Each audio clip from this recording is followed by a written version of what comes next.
ನಮಸ್ಕಾರ ಸ್ನೇಹಿತರೆ. ಈ ದಿನ ಆರೋಗ್ಯಕರ ಮತ್ತು ರುಚಿಕರವಾದಂತಹ ಒಂದು ಅಡಿಗೆಯ ಬಗ್ಗೆ ನಿಮ್ಮ ಜೊತೆಗೆ ಈ ದಿನ ವಿಡಿಯೋವನ್ನು ಹಂಚಿಕೊಳ್ತಾ ಇದ್ದೇನೆ. ಸ್ನೇಹಿತರೆ, ಇವತ್ತು ಈ ಆಧುನಿಕ ಯುಗದಲ್ಲಿ ಏನಾಗಿದೆ ಅಂತಂದರೆ, ಬಹಳ ದೊಡ್ಡ ಕಾಯಿಲೆ ಅಂದ ತಕ್ಷಣವೇ ಎಲ್ಲರೂ 100ಕ್ಕೆ 60-70% ಜನ ಯಾರನ್ನು ಕೇಳೋಕ್ಕೋದ್ರು ನನಗೆ ಶುಗರ್ ಇದೆಯಪ್ಪ ಅಂತ. ಶುಗರ್ ಕಾಯಿಲೆ ಅನ್ನುವಂಥದ್ದು ಈಗ ಒಂಥರ ಜನರಲ್ಲಾಗಿ ಹರಡ್ಕೊಂಡ್ಬಿಟ್ಟಿದೆ. ಹಾಗಾಗಿ ಇದಕ್ಕೆ ಕಾರಣ ಏನು ಅಂತಂದರೆ, ಬಹಳಷ್ಟು ಜನ ಹೇಳೋದೇನು ಅಂದರೆ, ನಾವು ತಿನ್ನುವಂಥ ಆಹಾರದಲ್ಲಿ ಹೆಚ್ಚು ಕಮ್ಮಿ ಇದೆ ಮತ್ತು ಟೆನ್ಷನ್ನು ಮತ್ತು ಇವತ್ತಿನ ವ್ಯಾವಹಾರಿಕ ಗಲಾಟೆ ಅಂತ. ಆದ್ದರಿಂದ ಸ್ನೇಹಿತರೆ, ಇವತ್ತು ಆಹಾರದಲ್ಲಾದರೂ ನಾವು ಏನನ್ನು ಮಾಡಬಹುದು ಅಂತ ನೋಡಿ. ಎಲ್ಲರೂ ಏನಂತಾರೆ ಅಂದರೆ, ಶುಗರ್ ಬಂದಿದೆ ಅಂದ ತಕ್ಷಣ ನೋಡಿ ಹಾಗಲಕಾಯಿ ತಿನ್ನಿ, ಮೆಂತೆ ತಿನ್ನಿ, ಈ ರೀತಿ ಸಜೆಷನ್ ಕೊಡ್ತಾರೆ. ಹಾಗಲಕಾಯಿ ತಿನ್ನೋರು ನೇರವಾಗಿ ತಿನ್ನೋಕೆ ಹೋದರೆ ಏನಾಗುತ್ತೆ, ಕಹಿ. ಆದ್ದರಿಂದ ಹಾಗಲಕಾಯಿಯನ್ನು ಯಾವ ರೀತಿ ರುಚಿಕರವಾಗಿ ಅಡುಗೆ ಮಾಡ್ಕೊಳ್ಬಹುದು ಮತ್ತು ಊಟ ಮಾಡಬಹುದು ಅನ್ನೋದ್ರ ಬಗ್ಗೆ ಇವತ್ತು ನಮ್ಮ ಯೂಟ್ಯೂಬ್ ಚಾನಲಿಗೆ ಯಾವಾಗಲೂ ಬಹಳ ಮೆಚ್ಚುಗೆಗೆ ಪಾತ್ರರಾದಂತಹ ಶ್ರೀಮತಿ ಮಂಜುಳಾರವರನ್ನು ನಾನು ಇವತ್ತು ಕರೀತಾ ಇದ್ದೇನೆ. ಅವರು ಯಾವ ರೀತಿ ಇವತ್ತು ಈ ಹಾಗಲಕಾಯಿಯಲ್ಲಿ ರುಚಿಕರವಾದಂತಹ ಅಡಿಗೆಯನ್ನು ಮಾಡಬಹುದು ಅನ್ನೋದನ್ನು ಅವರಿಂದ ಕೇಳಿ ತಿಳ್ಕೊಳ್ಳೋಣ. ಮಂಜುಳಾರವರಿಗೆ ನಮ್ಮ ಈ ಕಾರ್ಯಕ್ರಮಕ್ಕೆ ಸ್ವಾಗತ. ಇಲ್ಲಿವರೆಗೆ ನಾನು ಏನಂತ ಹೇಳ್ತಾ ಇದ್ದೆ ಅಂದರೆ, ಈ ಹಾಗಲಕಾಯಿಯಲ್ಲಿ ನೀವು ಒಂದು ರುಚಿಕರವಾದಂಥ ಅಡಿಗೆ ಮಾಡ್ತೀರಾ ಅಂತ ಹೇಳಿ, ಅದು ಯಾವ ರೀತಿ ಮಾಡ್ತೀರಿ, ಆ ರೆಸಿಪಿ ಯಾವುದು ಅನ್ನೋದನ್ನು ಇವತ್ತು ನಮ್ಮ ವೀಕ್ಷಕರಿಗೆ ನೀವು ತಿಳಿಸ್ಕೊಡ್ಬೇಕು ಅಂತ ಹೇಳಿ ಕೇಳ್ಕೊಳ್ತೇನೆ. ಮಾರ್ಪಳ್ಳಿ ಮೀಡಿಯಾದವರಿಗೆ ನಮಸ್ಕಾರ. ಈಗ ನಾನು ಹಾಗಲಕಾಯಿಯನ್ನು ಹಾಗಲಕಾಯಿ ಇದೆ ನೋಡಿ, ಕರೆಕ್ಟ್. ಇದು ಕಚ್ಚಲ ಅಂತ ಹೇಳ್ತಾರೆ ಉಡುಪಿ ಕಡೆ ಎಲ್ಲ, ತುಳುವಲ್ಲಿ. ಇದನ್ನು ನಾನು ಫಸ್ಟಿಗೆ ಇದನ್ನು ಬೇಯಿಸಬೇಕು.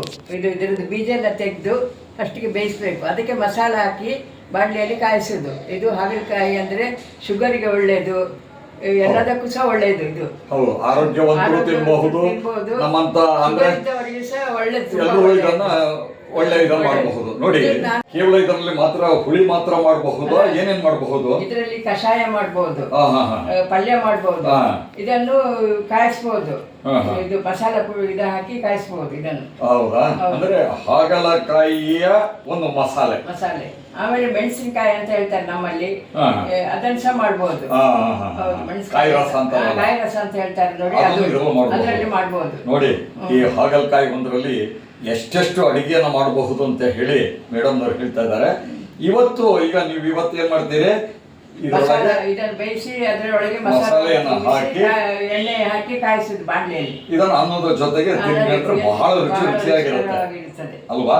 ಮಾಡಿ ಇವತ್ತು ಯಾವ ತರ ಹೇಳ್ತೀನಿ ನೋಡಿ.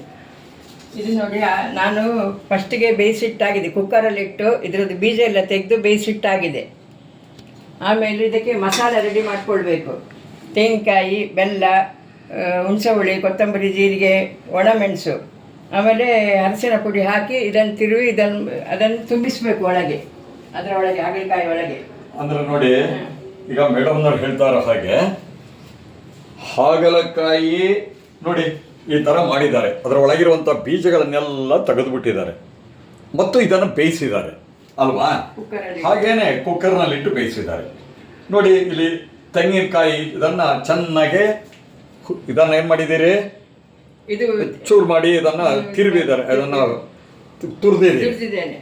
ಬೆಲ್ಲ ನಿಮಗೆ ಎಷ್ಟು ಬೇಕೋ ಅಷ್ಟನ್ನು ಹಾಕೊಳ್ಳಿ. ಈಗ ಶುಗರ್ ಇದೆ ಅಂತ ಹೇಳೋದಾದ್ರೆ ಸ್ವಲ್ಪ ಬೆಲ್ಲದ ಪ್ರಮಾಣ ಕಡಿಮೆ ಮಾಡ್ಕೊಳ್ಬಹುದು ಅಲ್ವಾ ಮೇಡಮ್? ಹಾಗೇನೆ ನೋಡಿ, ಇಲ್ಲಿ ಬ್ಯಾಡಿಗೆ ಮೆಣಸಿನಕಾಯಿ ಇಟ್ಟಿದ್ದಾರೆ, ಜೀರಿಗೆ ಇದೆ, ಕೊತ್ತಂಬರಿ ಇದೆ, ಹುಣಸೆ ಹಣ್ಣಿದೆ. ಇವೆಲ್ಲವನ್ನ ಸೇರಿಸಿ ಏನ್ ಮಾಡ್ತೀರಾ ಮೇಡಮ್ನವರೇ? ಇದು ಮಸಾಲ ಹಾಕಿ ಇದ್ರೊಳಗೆ ಹಾಕ್ತಾರೆ ನೋಡಿ. ನಾವು ಕೆಲವು ಕಡೆಯಲ್ಲಿ ಮೆಣಸಿನಕಾಯಿ ಇದ್ದು ಬೋಂಡಾ ತಿನ್ಬೇಕಾದ್ರೆ ಕೆಲವರು ಆ ಮೆಣಸಿನಕಾಯಿಯನ್ನ ಕತ್ತರಿಸಿ ಅದರೊಳಗೆ ಎಲ್ಲ ಹಾಕ್ತಾರಲ್ಲ, ಆ ರೀತಿ ನೋಡೋಣ ಯಾವ ರೀತಿ ಆಗುತ್ತೆ ಅಂತ ಹೇಳಿ. ಇದು ಬಹಳ ಜನಕ್ಕೆ ಇದು ವಿಶೇಷ ಅಲ್ಲದೇನೆ, ನಾನು ಮೊದಲೇ ಹೇಳಿದಾಗೆ ಬಹಳ ಆರೋಗ್ಯಕರ. ಶುಗರ್ನವರಿಗಂತೂ ಹೇಳಿ ಮಾಡಿಸಿರುವಂತಹ ಇದು ರೆಸಿಪಿ ಮಾಡಿ. ರೆಸಿಪಿ ನಮ್ಮ ತಾಯಿ ಮನೆಯಲ್ಲಿ ತುಂಬಾ ಮಾಡ್ತಿದ್ರು. ಈಗ ನೀವು ಈಗ ಮಾಡ್ತಿದ್ದೀರಿ. ಇದನ್ನೆಲ್ಲ ತಿರುಗಬೇಕು, ಮಿಕ್ಸಿಗೆ ಹಾಕಬೇಕು.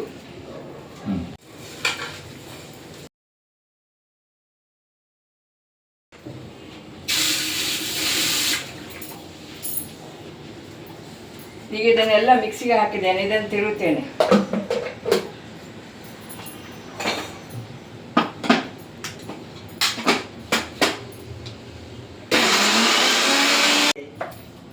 ತಿರುವಿದ ಮಸಾಲವನ್ನು ತೆಗಿತಾ ಇದ್ದೇನೆ. ಈ ಥರ ಆಗಬೇಕದು ನೋಡಿ ನುಣ್ಣಗೆ.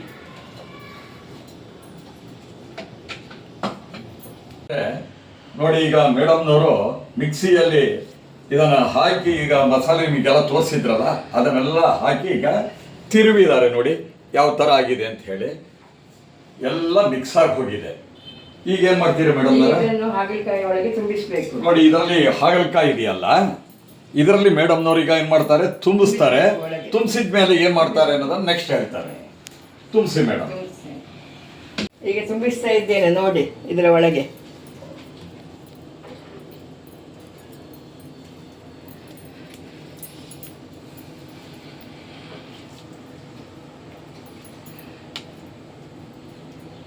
ಈ ಥರ ತುಂಬಿಸಬೇಕು.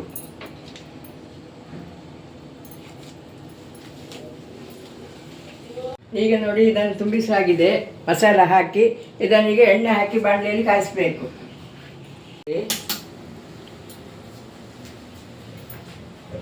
ಮೇಡಮ್ನವರು ಏನ್ ಮಾಡ್ತಾರೆ, ಬಾಂಡ್ಲಿಯನ್ನ ಇಟ್ಟಿದ್ದಾರೆ.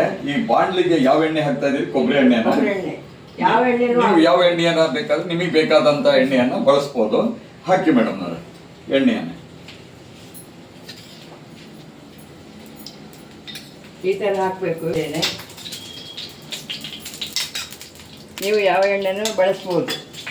ಈಗ ನೋಡಿ, ಈಗ ಇದನ್ನು ಇಡಬೇಕು. ಈಗ ನೋಡಿ ಇಡ್ತಾ ಇದ್ದಾರೆ ನೋಡಿ. ಇದು ಕೆಳಗಿನ ಭಾಗ ಎಲ್ಲ ಇದಾಗಬೇಕು, ಕಾಯಬೇಕು, ತಿರುಗಿಸ್ಬೇಕು ಸ್ವಲ್ಪ. ನೋಡಿ ಇದು ಕಾಯ್ತಾ ಬರ್ತಾ ಇದೆ, ತಿರುಗಿಸ್ಬೇಕು. ಕೆಳಗೆ ಮೇಲೆ ಎಲ್ಲ ತಿರುಗಿಸ್ಬೇಕು. ಸ್ವಲ್ಪ ಇನ್ನೂ ಎಣ್ಣೆ ಹಾಕ್ಬೋದು.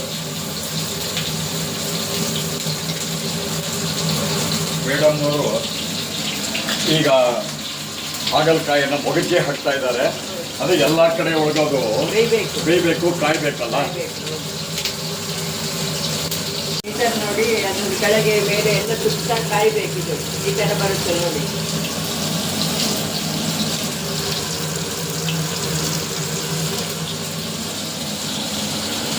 ಇದು ಕೆಳಗೆ ಮೇಲೆ ಎಲ್ಲ ಕಾದಿದೆ. ಹಾಕಿದ್ದೇವೆ, ಎಲ್ಲ ಇದು ಮಸಾಲ ಹಾಕಿದ್ದೇವೆ ನೋಡಿ. ಈ ಥರ ಇದರಲ್ಲಿ ಬೋಂಡನು ಮಾಡ್ಬೋದು ಹಾಗಲಕಾಯಲ್ಲಿ. ಹೌದು, ಅಂದ್ರೆ ಬೋಂಡ ಮಾಡ್ಬೋದು, ಕಷಾಯ ಮಾಡ್ಬೋದು, ಪಲ್ಯ, ಹಾಗಲಕಾಯಿ ಪಲ್ಯ ಮಾಡ್ಬೋದು, ಹಾಗಲಕಾಯಿ ಹುಳಿ ಮಾಡ್ಬೋದು, ಹಾಗಲಕಾಯಿ ಕಾಯಿ ರಸ ಮಾಡಬಹುದು. ನೋಡಿ ಹಾಗಲಕಾಯಿ ಆಯುರ್ವೇದದಲ್ಲಿ ಬಹಳಷ್ಟು ಹೇಳಿದ್ದಾರೆ ಹಾಗಲಕಾಯಿಯ ಉಪಯೋಗ ಏನೇನು ಅಂತ ಹೇಳಿ. ಅದರಲ್ಲಂತೂ ಹಾಗಲಕಾಯಿ ಈ ಶುಗರ್ ಬಂದವರಿಗೆ ಮಿತ್ರ, ಹಾಗಲಕಾಯಿ ಮಿತ್ರ. ಅದನ್ನು ನಾವು ಅಡುಗೆಯಲ್ಲಿ ಬಳಸ್ಕೊಂಡ್ರೆ ಅವರ ಆರೋಗ್ಯ ಇರುತ್ತಲ್ಲ ಬಹಳ ಚೆನ್ನಾಗಿರುತ್ತೆ. ಆದ್ದರಿಂದ ಸ್ನೇಹಿತರೆ, ಹಾಗಲಕಾಯಿ ಉಪಯೋಗವನ್ನು ತಾವು ಪಡ್ಕೊಳ್ಬೇಕು.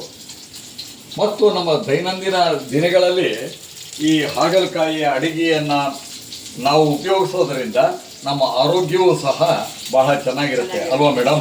ನೋಡಿ ಈಗ ರೆಡಿಯಾಗಿದೆ.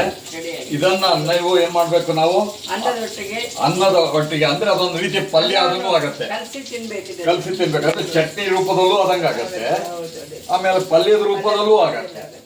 ಅಂದ್ರೆ ಈ ಹುಳಿ ಮಾಡ್ತೀವಲ್ಲ ಅದಕ್ಕಿಂತ ಇದು ಭಿನ್ನವಾದ ರುಚಿ ಅಲ್ವಾ ಮೇಡಮ್? ಹೇಗೆ ಅಂತಂದ್ರೆ ನೀವು ನೋಡಿದಿರಲ್ಲ, ಹೇಗೆ ಅಂದ್ರೆ ಈ ಮೆಣಸಿಕಾಯಿ ಬೋಂಡದೊಳಗೆ ಮಸಾಲೆ ಮೆಣಸಿಕಾಯಿ ಬೋಂಡ ಅಂತ ಮಾಡ್ತಾರಲ್ಲ, ಆ ರೀತಿ ನಿಮಗೆ ಒಂದು ಹೊಸತನ, ಹೊಸ ಅಡಿಗೆ. ಇದನ್ನ ನಿಮ್ಮ ಮನೆಗಳಲ್ಲೂ ಮಾಡಿ ಇದನ್ನು ಮಾಡಿ ತಿನ್ನಿ. ಆಮೇಲೆ ಮಾರ್ಪಳ್ಳಿ ಮೀಡಿಯಾದವರಿಗೆ ಸಬ್ಸ್ಕ್ರೈಬ್ ಮಾಡಿ, ಲೈಕ್ ಮಾಡಿ. ನೋಡಿ ಮತ್ತೊಂದು ಏನೋ ಮಾಡ್ತಾ ಇದ್ದಾರೆ, ಇದೇನು ಮೇಡಮ್? ಉಳಿದದ್ದು ಸ್ವಲ್ಪ ಇದಿದೆ ಮಸಾಲೆ, ಅದಕ್ಕೆ ನೀರು ಮಾಡಿ ಬೇಕಾದ್ರೆ ಇದಕ್ಕೆ ಹಾಕಿದ್ದು ತಿಂದ್ರೆ ಚೆನ್ನಾಗಿರುತ್ತೆ. ಹಾಕ್ತಾ ಇದ್ದೇನೆ ನೋಡಿ. ನೋಡಿ ಹಾಕ್ತಾ ಇದ್ದಾರೆ, ಅಂದ್ರೆ ಉಳಿದಿದ್ದನ್ನು ವೇಸ್ಟ್ ಆಗೋದು ಬೇಡ ಅಂತ ಅದನ್ನು ಹಾಕ್ಬೋದು, ಮತ್ತು ಅದು ರುಚಿಕರವೇ ಆಗುತ್ತೆ ಅಲ್ವಾ ಮೇಡಮ್? ಆ ಥರ ಆಗುತ್ತೆ ನೋಡಿ. ಇದಕ್ಕೆ ಎಲ್ಲ ಮಸಾಲ, ಉಪ್ಪು ಎಲ್ಲ ಹಾಕಿದ್ದೇನೆ ನೋಡಿ. ಈ ಥರ ಎಲ್ಲ ಪ್ರೇಕ್ಷಕರು ನೋಡಿ ಎಲ್ಲರ ಮನೆಯಲ್ಲೂ ಮಾಡಿದ್ದಾನೆ. ಮತ್ತು ನಿಮ್ಮ ಅಭಿಪ್ರಾಯಗಳನ್ನ ತಿಳಿಸಿ. ನಮ್ಮ ಯೂಟ್ಯೂಬ್ ಚಾನಲ್ನ ಕಾಮೆಂಟ್ಸ್ ಬಾಕ್ಸಲ್ಲಿ ಹಾಕಬೇಕು ಅಂತ ಹೇಳಿ ಕೇಳ್ಕೊಳ್ತೇವೆ. ನಮಸ್ಕಾರ. ನಮಸ್ಕಾರ.